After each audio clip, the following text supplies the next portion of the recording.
Hello friends, welcome to Priyarajan Lifestyle. எல்லாரும் எப்படி இருக்கீங்க? நாங்க ரொம்ப நல்லா இருக்கோம். இன்னைக்கு என்ன வீடியோ பார்க்க போறீங்க அப்படினா குக்கிங் vlog தான் நீங்க பார்க்க போறீங்க. மார்னிங் வந்து பிரேக்ஃபாஸ்ட் தான் நான் என்ன செய்றேன் அப்படிங்கறத பார்க்க போறோம். இன்னைக்கு வந்து மார்னிங் பிரேக்ஃபாஸ்ட் என்ன செய்ய போறேன் அப்படினு பாத்தீங்க அப்படினா வந்து குயின்வா பொங்கல் தான் வந்து பண்ண போறேன். இது வந்து தமிழ்ல வந்து திணை வகை பொங்கல் அப்படினு வந்து சொல்லுவாங்க. நம்ம வெண்பொங்கல் எப்படி செய்றோமோ அதே மெத்தட் தான் இதுல வந்து செய்வேன் நான் எப்பவுமே.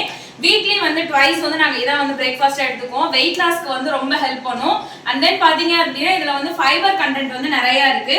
வாங்க இது எப்படி செய்யலாம் அப்படிங்கறத ஸ்டெப் பை ஸ்டெப்பா பார்க்கலாம். இது பாத்தீங்க அப்படினா வந்து 2 கப் குயின்வா எடுத்துர்க்கேன். அதுக்கு அப்புறம் பாத்தீங்க அப்படினா 1 கப் வந்து பருப்பு வந்து எடுத்துர்க்கேன். நம்ம சாம்பார் பருப்பு தான் எடுத்துர்க்கேன். இது வந்து பாத்தீங்க அப்படினா 20 மினிட்ஸ் முன்னாடியே நான் கொஞ்ச நேரத்துக்கு முன்னாடியே எடுத்து ஊற வச்சிட்டேன். 20 மினிட்ஸ் வந்து நல்லா ஊறணும். இப்போ வந்து பாத்தீங்க இது அப்படியே வந்து குக்கர்ல வந்து வேக வைக்க வேண்டியதான். நான் வந்து 2 கப் வந்து குயின்வா வந்து எடுத்தேன். அதுக்கு வந்து 4 கப் நம்ம எப்போதும் as usual நம்ம குக்கர்ல வந்து எப்படி ரைஸ் வச்சு நாங்க பண்ணுவோமோ அதே மாதிரி தான் வந்து பண்ண போறேன். இதோட பாத்தீங்க அப்படினா வந்து மஞ்சத்தூளும் கொஞ்சமா உப்பும் வந்து நமக்கு தேவையான அளவு வந்து நம்ம சேர்த்துக்கலாம். அதுக்கப்புறம் கூட நம்ம தாளிப்பு செஞ்சதுக்கு அப்புறம் கூட நம்ம வந்து உப்பு வந்து இது பண்ணிக்கலாம். நம்ம இப்போ வேக வைக்கும்போது பாத்தீங்க அப்படினா வந்து மஞ்சத்தூளும் உப்பும் கொஞ்சமா உங்களுக்கு எவ்வளவு தேவையோ அந்த அளவுக்கு வந்து மஞ்சத்தூள் வந்து கம்மியா போட்டா போதும், உப்பும் வந்து கம்மியா போட்டா போதும். ஏன்னா அதுக்கப்புறம் தாளிக்கும் போது செய்யும்போது வந்து நம்ம எவ்வளவு நமக்கு தேவையோ அதுக்கு தகுந்த மாதிரி நம்ம வந்து ஆட் பண்ணிக்கலாம். இப்போ வந்து நான் குக்கர்ல வச்சுட்டு வெந்ததுக்கு அப்புறம் நான் காமிக்கிறேன் எப்படி இருக்கு அப்படின்னு. மஞ்சத்தூள் கொஞ்சம் ஆட் பண்ணிக்கிறேன். அதுக்கப்புறம் பார்த்தீங்க அப்படின்னா உப்பு வந்து கொஞ்சமாக நான் ஆட் பண்ணிக்கிறேன். அப்புறம் வந்து நம்ம டேஸ்ட் பண்ணி பார்த்துட்டு அதுக்கப்புறம் நம்ம சேர்த்துக்கலாம். இப்போ வந்து குக்கரை க்ளோஸ் பண்ணிட்டு நல்லா ஒரு கிண்டிட்டு குக்கரை வந்து க்ளோஸ் பண்ணி வச்சதுக்கப்புறம் நான் வெந்ததுக்கப்புறம் காமிக்கிறேன் எப்படி இருக்குது அப்படின்ட்டு. இப்போ பார்த்தீங்க அப்படின்னா கீன்வா வந்து நல்லா வந்து வெந்துருச்சு. நான் குக்கர் வந்து விசில் விட்டு இறக்க போகிறேன். பாருங்க நல்லா வந்து வெந்துருச்சு. இதை பார்த்தீங்க அப்படின்னா தாளித்து நம்ம இறக்க வேண்டியதான். இப்போ தாளிப்புக்கு வந்து என்னென்ன பொருள் தேவை அப்படின்னு பார்ப்போம்.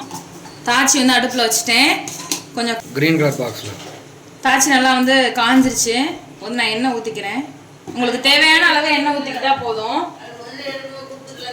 எண்ணெய் வந்து நல்லா வந்து காஞ்சிருச்சு. இப்போ வந்து தாளிக்க போகிறோம். ஃபஸ்ட்டு கடுகு போட்டுக்கலாம்.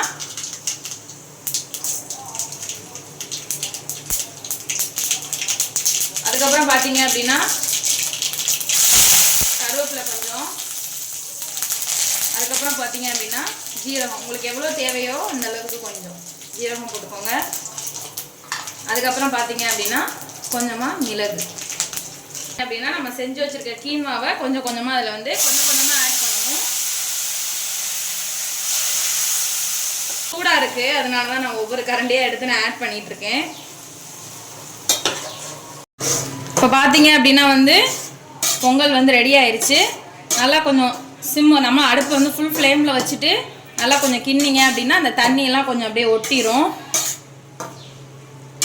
அதுக்கப்புறம் பார்த்தீங்க அப்படின்னா ஃபைனலாக வந்து நம்ம கொஞ்சம் ஒரு சில பேருக்கு பெருங்காயம் ஆட் பண்ணி ஸ்மெல்லுக்கு வந்து ஒரு சில பேர் வந்து சாப்பிடுவீங்க, ஒரு சில பேர் வந்து பெருங்காய ஸ்மெல் வந்து பிடிக்காதவங்க இருப்பீங்க.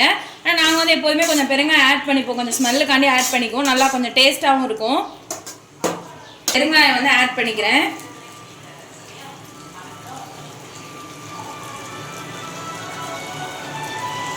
இவ்வளோதான் கீன்வா பொங்கல் ரெடி. ரொம்ப வந்து ஸ்ட்ரென்த்தாக உள்ளதுங்க. இது வந்து இது சாப்பிட்டோம் அப்படின்னா வந்து ரொம்ப சரியான ஸ்ட்ரென்த்து. நல்லா வந்து வெயிட் லாஸ்க்கு வந்து நல்லா வந்து ஹெல்ப் பண்ணும். ஒரு மார்னிங் பிரேக்ஃபாஸ்ட் வந்து ஒரு ஹெல்த்தியான ஃபுட்டோட வந்து நாங்கள் வந்து இன்றைக்கி வந்து ஸ்டார்ட் பண்ணுறோம். வீக்லி ட்வைஸ் வந்து நாங்கள் எடுத்துக்குவோம். டயட்டில் இருக்கீங்க, டயட் வந்து இது நல்லா டேஸ்ட்டாகவும் இருக்கும். இதுக்கு சைடிஷ் வந்து நம்ம என்ன வேணாலும் தொட்டு பொடி சட்னி என்ன வேணாலும் நம்ம வந்து சைடிஷ் வச்சு நம்ம வந்து சாப்பிட்லாம். எல்லாத்து கூடமே அருமையாக வந்து செட் ஆகும். சூப்பராக இருக்கும். அந்த நேரம் சிம்மில் வச்சு மூடி போட்டு க்ளோஸ் பண்ணோம் அப்படின்னா நல்லா வந்து செட் ஆகிடும். அடுப்பு போட்டு நான் மூடி வச்சிடுறேன். பார்த்தீங்க அப்படின்னா அடுப்பை வந்து ஆஃப் பண்ணிடுறேன். ஆஃப் பண்ணிவிட்டு வந்து பொங்கல் எடுத்து பார்ப்போம் எப்படி இருக்குன்னு. சூப்பராக இருக்குது. சுட சுட கீன்வா பொங்கல் ரெடி. எங்கள் சுட சுட பார்த்தீங்க அப்படின்னா கீன்வா பொங்கல் வந்து ரெடி ஆயிடுச்சு. வாங்க எல்லாரும் பொங்கல் சாப்பிடலாம். எங்கள் வீடியோ பிடிச்சிருந்துச்சு அப்படின்னா சப்ஸ்கிரைப் பண்ணுங்க, லைக் பண்ணுங்க, ஷேர் பண்ணுங்க, கமெண்ட் பண்ணுங்க. எதுவும் வந்து குறை நிறைகள் இருந்தா அப்படின்னா கமெண்ட்ல வந்து சொல்லுங்க. அடுத்து ஒரு இன்ட்ரெஸ்டிங்கான வீடியோவில் சந்திப்போம். until then bye.